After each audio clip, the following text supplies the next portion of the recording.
Alright, this video is going to be looking at how we can use jump height cutoffs to help determine how many reps we're going to do within a set, and how we can make sure we maintain power during that set. The first thing we're going to need to determine for the day is what our max vertical jump height is with the given load we're going to be training. Once we've determined our max vertical jump height with the load we're going to be training at, we need to next determine what kind of cutoff we want. So for this training session, I used a 10% cutoff. So I found my max vertical jump height, I found what a 10% decrease would be, and the minute I hit that 10% decrease in jump height, I cut my set off.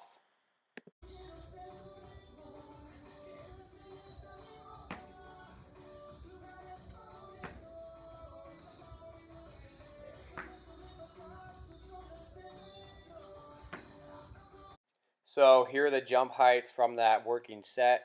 You can see that the first 4 jumps were above the threshold of 10%, but the minute I hit that 10% decrease in jump height, I cut the set off and I took a break. So in this particular training session, I did a total of 8 working sets using that 10% velocity cutoff. I chose 8 working sets just because I wanted to have some data to look at.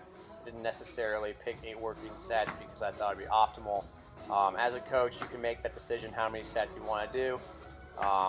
And depending on what your cutoff is and how fatiguing the workout is, you might want to vary those sets. So ultimately why I did this, what I've seen in a couple of books, Hank Kraganoff talks about it. Also, Cal Dietz uses something like this.